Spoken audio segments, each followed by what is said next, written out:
What's going on, everybody? Welcome to the channel. So good to have you here. Got a lot to cover this week. We got some news on the Crow reboot. Uh, an update on the live action Naruto movie. Uh, some Superman Legacy news and Dune Part 2 reviews are out, and wow. And then also Game of Thrones news. So we got a lot to discuss. Let's go. Zone news.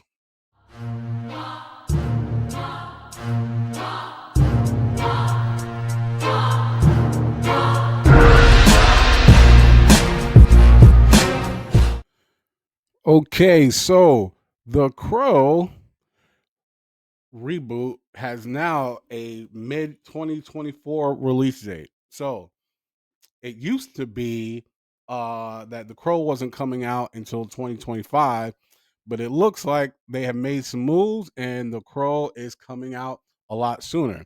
So this is coming from superherohype.com. It says the long gestating remake of The Crow starring Bill Skarsgård will fly into theaters this June. Nice. So last year, Deadline brought word that Lionsgate had picked up director Rupert Sanders' remake of The Crow. The outlet now reports that the film will hit the big screen in 3.5 months' time on June 7th, 2024. In turn, Lionsgate has bumped Ballerina, the John Wick spinoff, and from June 7th, 2024 to June 6th, 2025. The studio has also dated an untitled Guy Ritchie movie for January 17th, 2025. So The Crow has now moved from 2025 to this June 2024. Okay, so how do I feel about this news? So if I was let me start off by saying I was a big fan of The Crow, the Brandon Lee movie. I believe I was a junior in high school when that movie came out, or senior. I can't remember. But big fan. Still am. I still enjoy that movie. Of course, we had the heartbreak of Brandon Lee unfortunately passing away while filming that film. And there was two sequels that went like straight to video right after it. And then there was the Crow TV series that lasted one season. And it's been kind of in limbo since. At one point, and I'm not gonna lie, I was excited about this one, but at one point, there was a Crow movie being tossed around, and Jason Momoa was attached to play Eric Draven. Now, I actually kind of dug it. I actually dug the idea and was kind of looking forward to see what they were doing. But now, The Crow finally is being done, coming out June of this year with Bill Skarsgård. And I'm not gonna lie, when you think of the casting with Bill Skarsgård, at first you go, but then if you're familiar with the James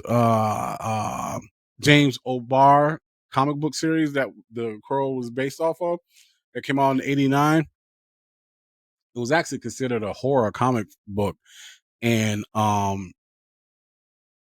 it wasn't. I could see how Skarsgård could play that character, like he could play the comic book version of the Crow. Um, I think he could pull it off, actually, and he's a great actor. Um, so I'm actually looking forward to what they do. I know some people are like, just let the Crow be what it was, but that I feel like that's one movie that could be revisited and could be done and done right. Maybe I'm biased because I love that movie and would love to see it again. But yeah, I'm excited that it got moved up, so I'll get to see it this summer. But do me a favor, let me know what you think in the comments below. Are you a Crow fan like myself? Are you looking forward to this one? Or are you kind of like, whatever? Let me know in the comments below. Okay, So we have an update on the live action Naruto movie. Uh it has a director, and I don't know. I'm kind of excited about it. Just so you all know, like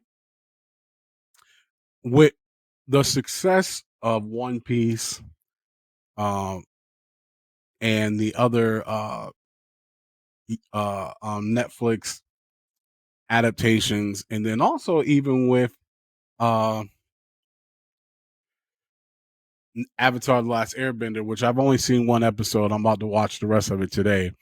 Um, I have faith in these adaptations of these anime characters because there have been some really good ones. Yeah, sure, there's been some straight trash ones too, and we don't need to discuss those. But as of late, there have been some really good live action adaptations of these really awesome anime characters.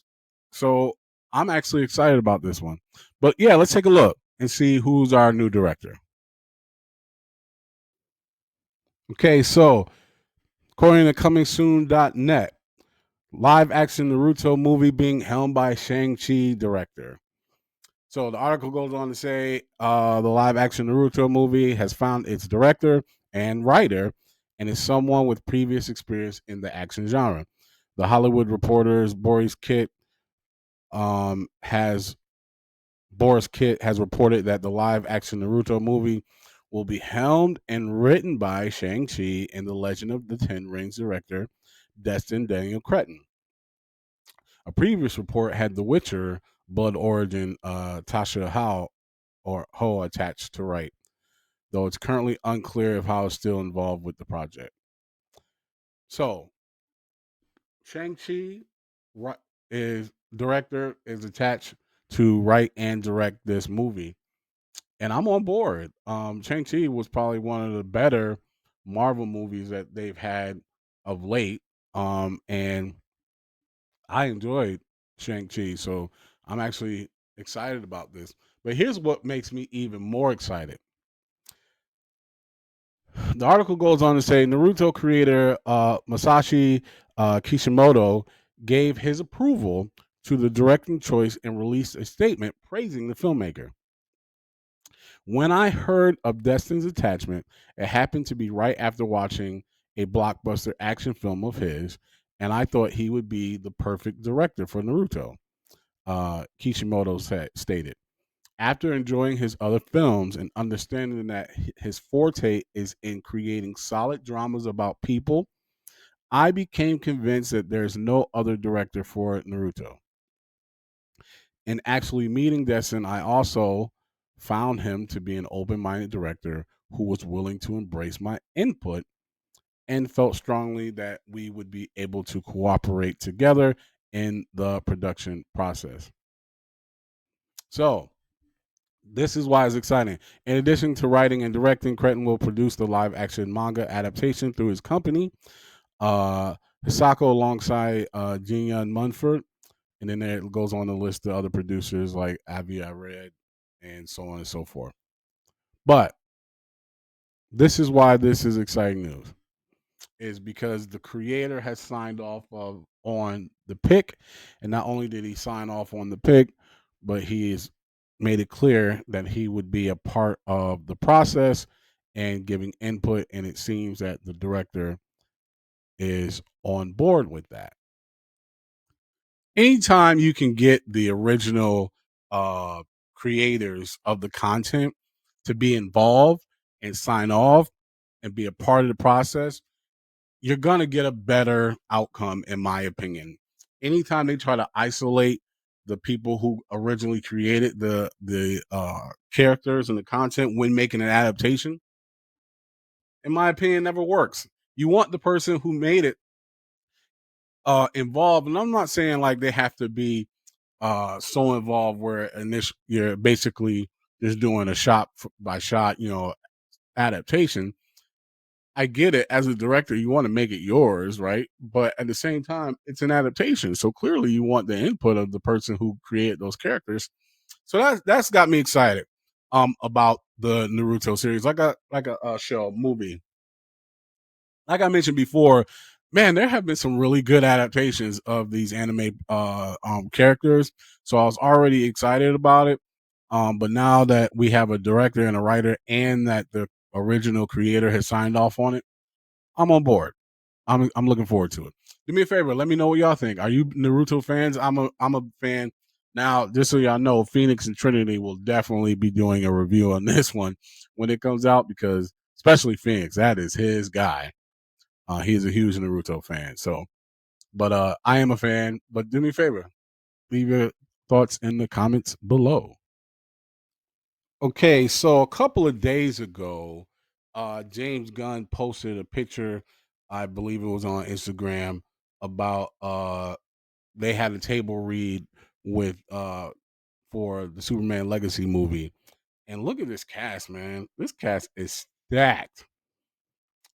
I don't know, man. I got a feeling this is going to be a great movie. James Gunn is about to knock this one out the park. I don't know. I feel like this is gonna be really good. But anyways, um, this is coming from Superhero Hype. Says Superman Legacy starts filming next week. Warner Brothers hoping for a box office hit. So, per Variety, Warner Brothers Discovery CEO David Zaslav announced in a Q4 earnings call that Superman Legacy, which is written and directed by James Gunn, will officially go into production next week. Let's go. And the article goes on to talk about how they really need a hit, right?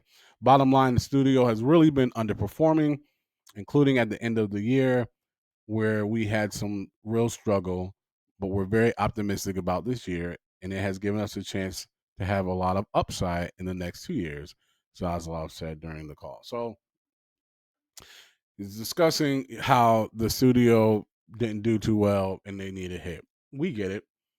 The DCEU um, put out a bunch of stinkers, and James Gunn and team are here to save the day. And hopefully it works. Um, but they did have some hits. They had the Color Purple. Um, but he's calling it a box office disappointment. But that's just me. I enjoy it.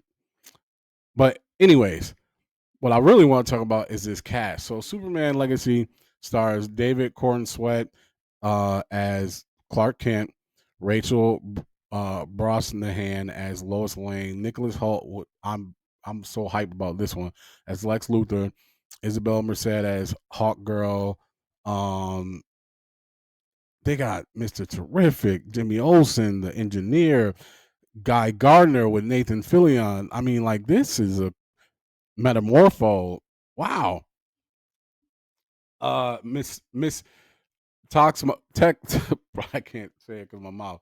Miss Texmacher is on here, and Otis is on here. Like, this is a crazy, crazy list of characters that's gonna be in this film. So I'm excited for this. I don't know what James Gunn has up his sleeve, but yeah, this looks like it's gonna be really, really packed full of characters, and I'm looking forward to it. I'm excited that we'll be getting it here soon, another year from now. Uh, it's going to be an exciting year to watch this come into development.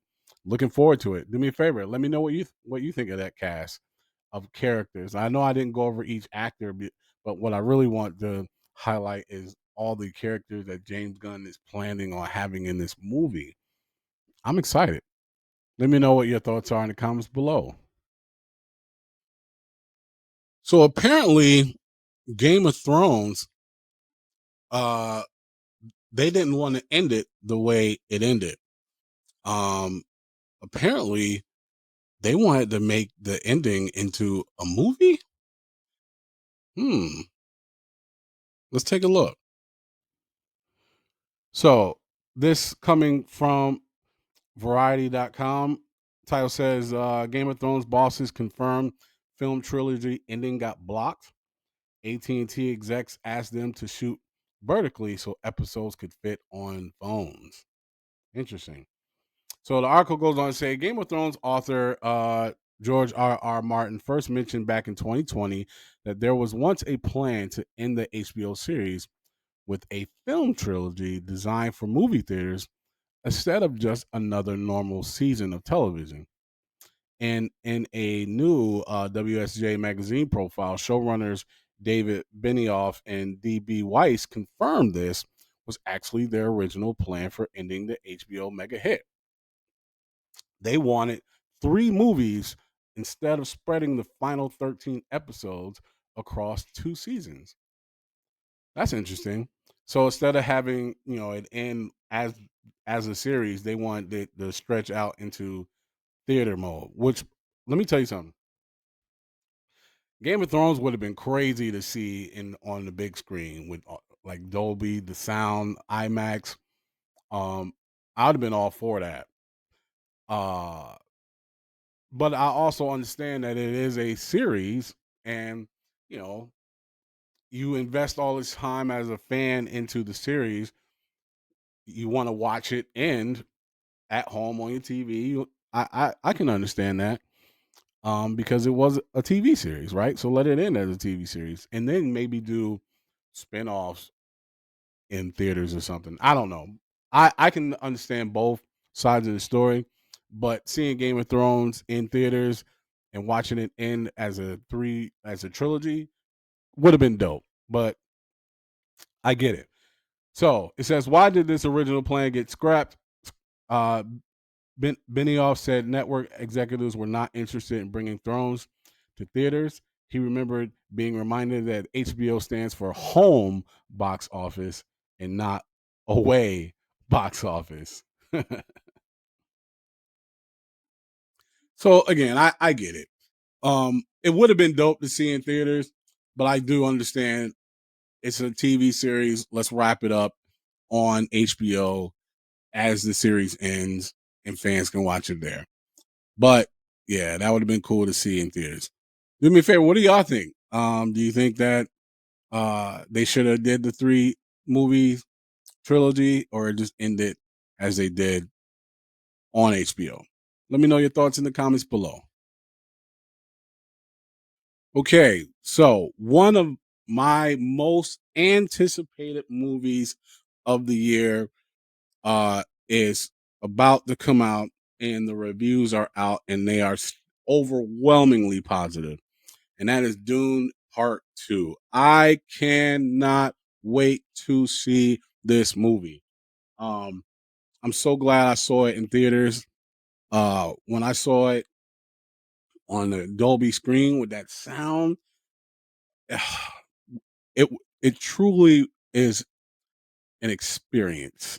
The score, the scope of the shots and the sets and the costumes, and oh man, I loved Dune Part 1. And I could not wait for Part 2. Well, the critics have seen it, a lot of them, most of them. And right now it's sitting at a 97% Rotten Tomato score. 97% out of 144 reviews. 97%. Now, there are no audience reviews yet because obviously audience members like myself haven't been able to see it yet. But I want to share just some of these reviews with you all so you can see not only why I'm so excited, but why I just feel like this movie is going to be incredible. So let's take a look. All right. So, Rotten Tomato reviews. Arousing, heartfelt, and breathtaking spectacle. The director, I'm not going to slaughter the name, once again proves that he has desert power. The director comes up with a cracker of a starry, action laden sequel.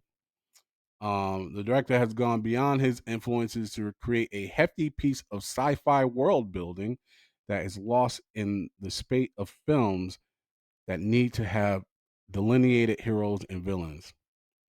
Uh, his sequel captures the bleakness and the tragedy at the heart of Frank Herbert's novel. I like this one, folks. It's like this. If you liked or loved Dune Part 1, you will like or love Dune Part 2. So at least it's consistent.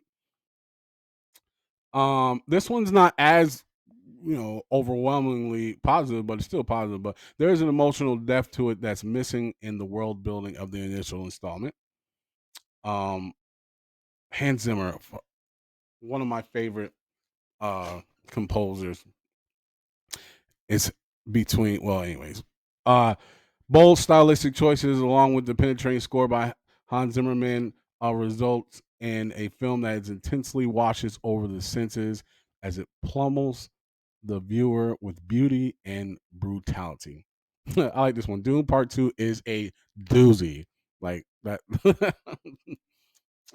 That's awesome. So